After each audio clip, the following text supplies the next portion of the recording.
பிதா சுதன் பரிசுத்த ஆவியின் பெயராலே ஆமேன். புனித பவுல் உரோமியருக்கு எழுதிய திருமுகத்தில் இருந்து வாசகம். அதிகாரம் 5 இறை வார்த்தை 20.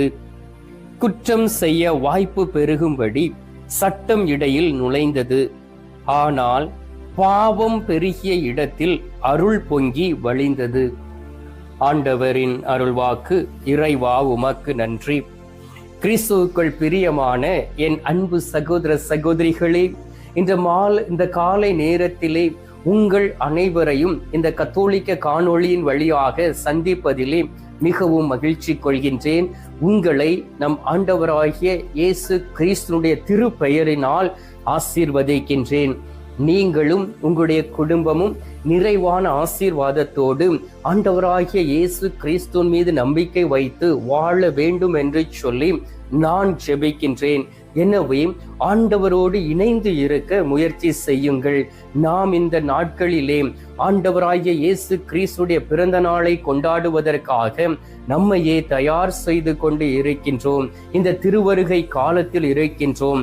இந்த திருவருகை காலத்திலே என் ஆண்டவராகிய இயேசு கிறிஸ்துவை நான் உள்ளத்தில் சுமப்பேன் என்கின்ற ஒரு எண்ணத்தோடு நாம் இருக்க வேண்டும். அன்பார்ந்தவர்களே, நாம் அநேக பாடல்களை பார்க்கின்றோம், அநேக பாடல்களை கேட்கின்றோம். பாலன் இயேசு என்னுடைய உள்ளத்தில் வந்து பிறக்க வேண்டும் என்று சொல்லி, ஆண்டவராகிய இயேசு கிறிஸ்து உங்களுடைய உள்ளத்தில் வந்து பிறக்க வேண்டுமே என்றால் எது தேவை தெரியுமா? உங்களுக்கு பாவ மன்னிப்பு நிச்சயம் தேவை, பரிசுத்தம் தேவை. எனவே பரிசுத்தம் இல்லாதபடி எந்த ஒரு மனிதனும் ஆண்டவராகிய இயேசு கிறிஸ்துவை பெற்றுக்கொள்ள முடியாது. ஏனென்றால் அவர் பரிசுத்தர், அவர் தூயவர், அவர் விண்ணிலிருந்து வந்தவர், அவருடைய தந்தை பரிசுத்தர், அவர் பரிசுத்தத்தின் ஒரு பகுதியாக இருக்கின்றார்.